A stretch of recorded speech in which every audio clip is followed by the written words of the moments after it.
예수님은 베드로, 안드레, 야고보, 요한 4명의 제자를 데리고 가버나움에 가십니다. 마침 안식일이 되어서 회당에 가셨습니다. 회당에서 예수님은 2가지 일을 하십니다. 하나는 말씀을 가르치셨고요. 본문 21절, 22절이죠. 다른 하나는 귀신을 쫓아내셨습니다. 본문 23절부터 26절입니다. 예수님이 2가지 일을 하실 때 사람들의 반응이 오늘 본문에 기록되어 있습니다. 다 놀랍다는 것입니다. 본문 22절, 무사람이 그의 교훈에 놀라니. 본문 27절, 다 놀라 서로 물어 이르되. 사람들의 반응이 아주 뜨겁습니다. 굉장합니다. 사람들은 왜 놀라워할까요? 솔직히 예수님만이 말씀을 가르치시는 것은 아닙니다. 예수님만이 귀신을 쫓아내시는 것도 아닙니다. 그 시대에 최고의 율법학자인 서기관, 그들은 하나님의 말씀을 가르칩니다. 그리고 일반 사람도 귀신을 쫓아내기도 합니다. 예수님의 제자 요한이 예수님에게 이렇게 말씀드린 적이 있습니다. 누가복음 9장 49절, 주여 어떤 사람이 주의 이름으로 귀신을 내쫓는 것을 우리가 보고 우리와 함께 따르지 아니함으로 금하였나이다. 서기관도 말씀을 가르쳐요. 일반 사람도 귀신을 쫓아내기도 했어요. 그런데 예수님이 말씀을 가르치시고 귀신을 쫓아내실 때 사람들의 반응이 놀랍다는 겁니다. 왜 사람들은 놀라워할까요? 그 이유가 있다면 예수님의 권위 때문입니다. 본문 22절을 좀 자세히 보세요.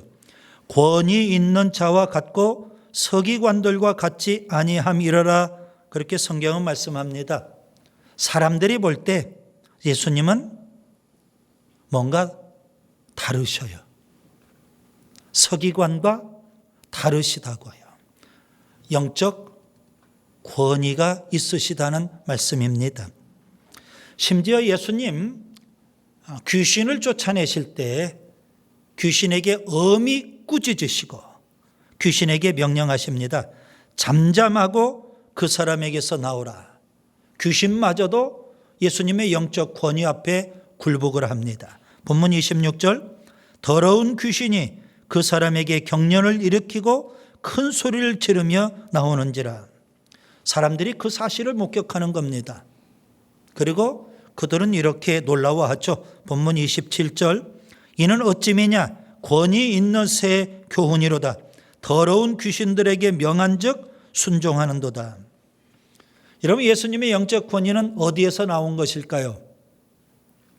자, 우리도 예수님처럼 영적 권위를 갖고 살 수만 있다면 얼마나 좋을까요?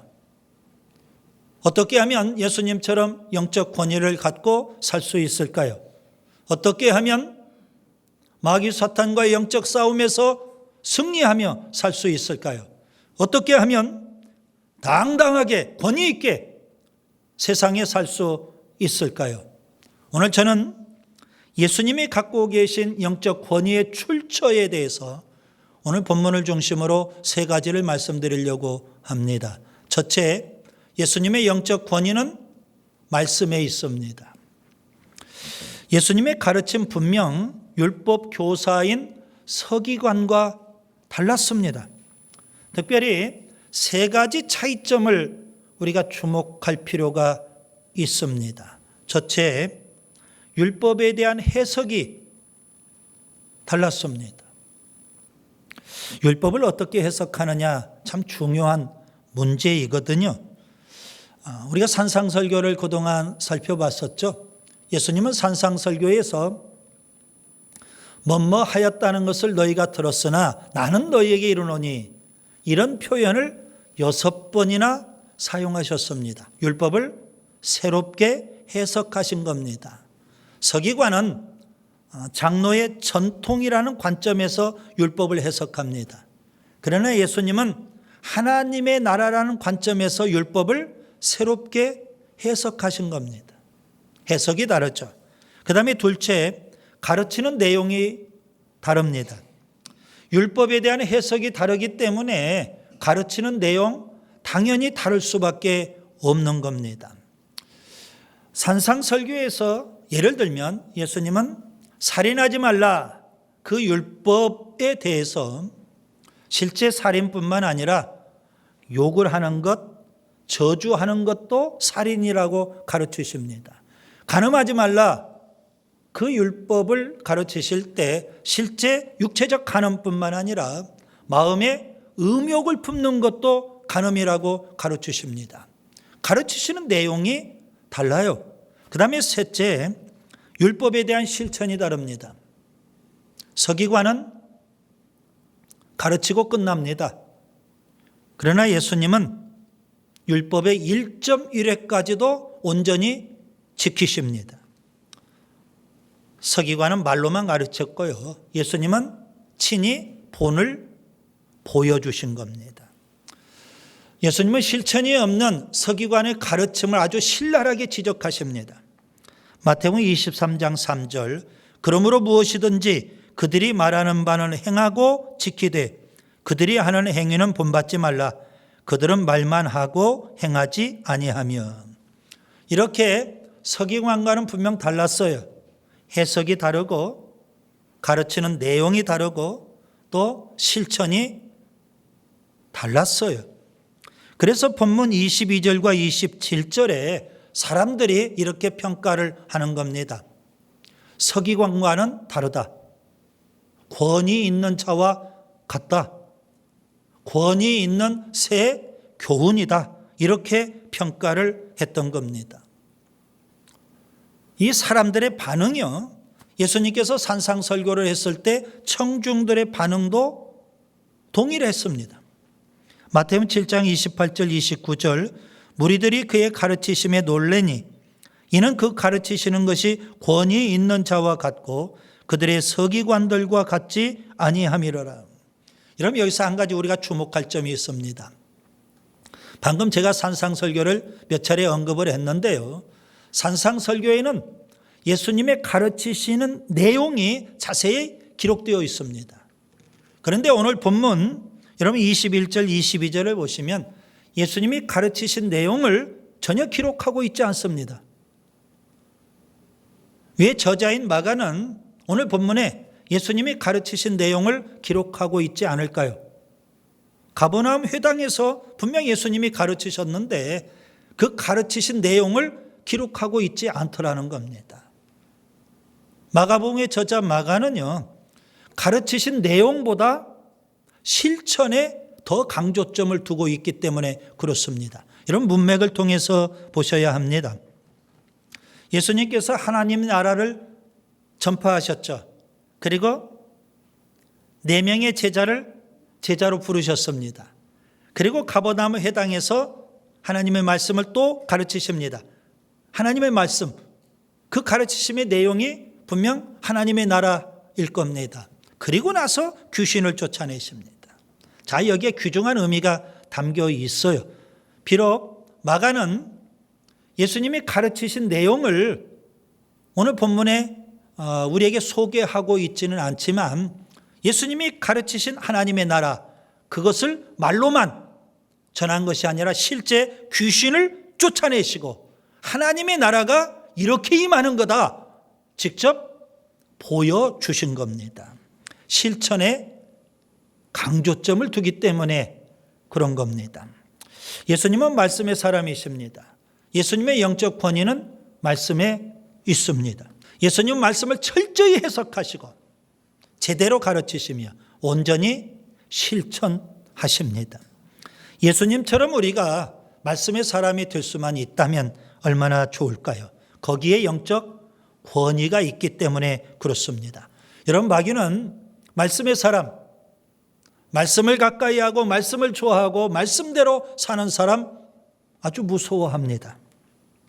마태복음 13장에 보면 예수님께서 씨 뿌리는 자의 비유를 말씀하시죠. 거기 길가의 치명적인 약점은 뭘까요? 오늘 우리처럼 열심히 말씀을 듣습니다. 열심히 말씀을 배웁니다. 열심히 말씀을 깨닫습니다. 그런데 그 즉시 마귀에게 말씀을 빼앗긴다는데 문제가 있는 겁니다. 왜요? 말씀의 사람이 되지 못하도록 마귀가 그러는 겁니다.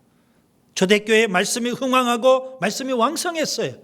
사도 바울 말씀에 사로잡힌 사람이었어요. 여러분, 마귀를 대적하고 마귀를 이길 수 있는 강력한 무기, 성령의 검, 하나님의 말씀입니다. 영적 권위는 어디에 있어요? 말씀에 있는 겁니다. 둘째, 예수님의 영적 권위는 거룩에 있습니다. 예수님은 요단강에서 세례자 요한에게 물세례를 받으시죠. 그때 성령이 비둘기처럼 예수님에게 임합니다. 예수님 성령으로 충만하셨습니다. 그리고 이어서 예수님 광야에 가서 마귀 사탄에게 시험을 받으십니다. 시험을 받으시지만 예수님은 죄를 짓지 아니하셨고 마귀 사탄의 시험을 다 이기신 겁니다. 히브리서 4장 15절, 우리에게 있는 대제사장은 우리의 연약함을 동정하지 못하실 리가 아니요 모든 일에 우리와 똑같이 시험을 받으신 이로되 죄는 없으시니라. 마귀 사탄은 끊임없이 예수님 공생애 내내 예수님을 시험하고 유혹을 했습니다. 왜 예수님을 시험하고 유혹했을까요? 마귀 사탄은 분명히 압니다. 예수님이 하나님의 거룩한 자이신 것을 알기 때문입니다. 여러분, 본문 24절, 나사렛 예수여 우리가 당신과 무슨 상관이 있나이까? 우리를 멸하러 왔나이까? 나는 당신이 누구인 줄 아노니 하나님의 거룩한 자니이다. 귀신이 귀신같이 알아요. 예수님의 정체를. 예수님이 어떤 분이라고요? 하나님의 거룩한 자라는 겁니다. 여러분, 여기 하나님의 거룩한 자라는 이 표현은 세 가지 의미가 함축되어 있습니다. 첫째, 관용적인 표현입니다. 메시아를 가리키는 관용적인 표현이라고 보시면 됩니다. 하나님의 거룩한 자, 메시아를 의미하는 겁니다. 예수님은 온 인류를 구원하기 위해 이 땅에 오신 메시아이십니다. 그래서 마귀 사탄은 끊임없이 예수님을 시험하고 유혹하는 겁니다. 왜요? 죄 지으라는 겁니다. 그래서 온 인류를 구원하지 못하도록 방해하고 회방하려고 하는 겁니다. 그 다음에 두 번째, 대조적인 표현입니다. 본문 26절에 귀신을 가리켜서 더러운 귀신 이렇게 표현하고 있어요. 그와 대조적으로 예수님은 거룩한 자이십니다. 여러분, 귀신은 더러운 존재입니다. 반면에 예수님은 거룩하신 분입니다. 죄가 전혀 없고요. 죄 짓지 않으셨고요. 거룩하고 의로우신 분입니다. 훗날 베드로가 이렇게 설교하죠. 사도행전 3장 14절 15절, 너희가 거룩하고 의로운 일을 거부하고 도리어 살인한 사람을 놓아주기를 구하여 생명의 주를 죽였도다. 예수님 십자가에 죽으실 때 유대인들이 그랬죠. 예수는 십자가에 못 박고 바라바는 살려라 하는 겁니다. 지금 그것을 베드로가 언급하면서 예수님은 거룩하고 의로우신 분이었다고 그렇게 말씀하고 있습니다. 그 다음에 세 번째, 내용적인 표현입니다. 하나님의 거룩한 자, 이 말 속에는, 이 표현 속에는 하나님의 성령을 소유하신 자, 그런 의미가 담겨 있습니다. 성령은 거룩한 영이시죠. 성령으로 충만하신 예수님, 하나님의 거룩한 자이십니다. 여러분, 귀신은 거룩을 싫어하고 지저분하고 더러운 걸 좋아합니다. 귀신은 빛을 싫어하고 어두운 걸 좋아합니다. 귀신은 선을 싫어하고 악을 좋아합니다. 귀신은 의를 싫어하고 죄를 좋아합니다. 이게 바로 귀신의 속성이에요. 그런 귀신을, 그런 마귀 사탄을 이길 수 있는 길, 거룩한 성령입니다. 예수님은 거룩한 성령의 사람이십니다. 예수님의 영적 권위는 성령 충만에 있고 거룩에 있습니다. 예수님처럼 우리가 성령으로 충만하고 거룩한 삶, 성결한 삶을 살 수만 있다면 얼마나 좋을까요? 거기에 영적 권위가 있기 때문입니다. 마귀는요, 우리가 거룩하고 성결하게 사는 것 몹시 싫어합니다. 그래서 우리에게 가까이 다가와서 우리를 유혹합니다. 적당히 하라는 겁니다. 적당히 세상과 타협하며 살아보라는 겁니다. 그러면서 우리를 유혹하고 시험합니다. 여러분 속지 마세요. 거룩하고 성결해야 합니다. 거룩하고 성결하지 못하면, 우리에게 거룩이 없다면 그날에 우리가 주님을 뵐 수 없기 때문에 그렇습니다. 히브리서 12장 14절, 모든 사람으로 더불어 화평함과 거룩함을 좇으라. 이것이 없이는 아무도 주를 보지 못하리라. 베드로전서 1장 15절, 오직 너희를 부르신 거룩한 자처럼 너희도 모든 행실에 거룩한 자가 되라. 베드로전서 3장 15절, 너희 마음에 그리스도를 주로 삼아 거룩하게 하고. 여러분 거룩하고 성결하게 살기를 원하신다면, 마귀 사탄을과 싸워 이기기를 원하신다면, 죄와 세상과 싸워 이기기를 원하신다면 거룩한 성령이 필요합니다. 거룩한 성령으로 충만해야 되는 겁니다. 예수님이 거룩한 성령으로 충만하셨기 때문에 귀신은 귀신같이 알잖아요. 하나님의 거룩한 자라고요. 예수님의 영적 권위는 어디에 있어요? 거룩에 있습니다.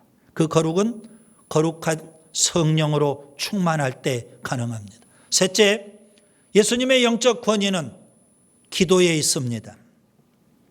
예수님은 요단강에서 세례를 받으시고 성령의 인도하심 따라 광야에 가시죠.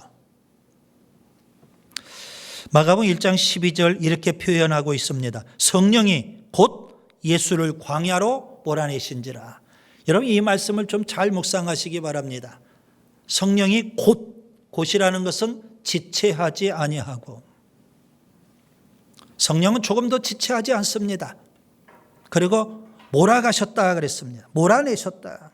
성령이 주도적으로 강권적으로 예수님을 광야로 몰고 가신 겁니다. 아마 성령님께서도 강력한 그런 목적을 갖고 예수님을 강력하게 광야로 이끌어 가시는 겁니다. 도대체 예수님이 광야에서 뭘 하기를 원하셨을까요? 성령의 강력한 인도하심을 받고 예수님은 광야에 가시는데 그곳에서 도대체 예수님은 뭘 하시기를 원하셨을까요? 마태복음 4장과 누가복음 4장에 보면 예수님은 광야에서 40일을 금식하며 기도하십니다. 여러분 예수님과 기도 뗄 수 없는 깊은 관계에 있습니다.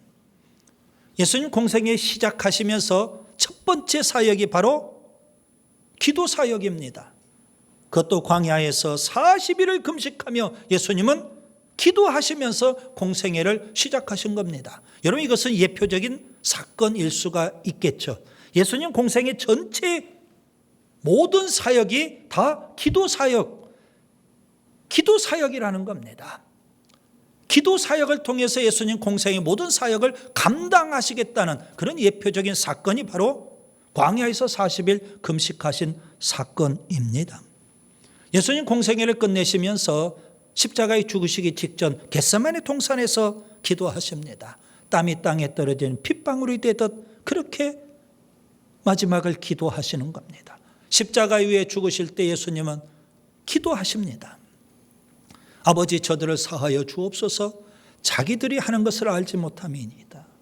마지막 운명하실 때에도 아버지 내 영혼을 아버지 손에 부탁하나이다. 십자가에 죽으셨지만 부활 승천하신 예수님, 하나님 보좌 우편에 계셔서 지금도 우리를 위하여 중보하고 계십니다. 로마서 8장 34절, 죽으실 뿐 아니라 다시 살아나신 이는 그리스도 예수시니 그는 하나님 우편에 계신 자요 우리를 위하여 간구하시는 자신이라. 예수님의 기도 사역, 지금도 주님은 우리를 위해서 중보 기도하고 계십니다. 예수님의 영적 권위는 어디에 있어요? 기도에 있습니다. 여러분 오늘 본문 전후를 여러분이 좀 자세히 관찰할 필요가 있겠습니다. 예수님의 하루 바쁜 일정을 묘사해 주고 있거든요. 그중에 기도 사역이 어떠한지를 우리가 알 수가 있습니다. 본문 21절 안식일 오전이죠. 예수님은 회당에 가셔서 말씀을 가르치시고 귀신 들린 자의 귀신을 쫓아내십니다. 29절을 보세요. 안식일 오후죠. 예수님은 시몬 베드로의 집을 방문해서 장모의 열병을 고쳐주십니다. 32절을 보세요. 안식일 저녁이죠. 늦은 시간까지 예수님은 모든 병자들의 병을 다 고쳐주시고 귀신 들린 자의 귀신을 다 쫓아내십니다. 하루 종일 쉴 틈 없이 사역하신 예수님 얼마나 고단하고 피곤하실까요? 그런데 여러분 35절을 보세요. 안식일 다음 날 새벽입니다.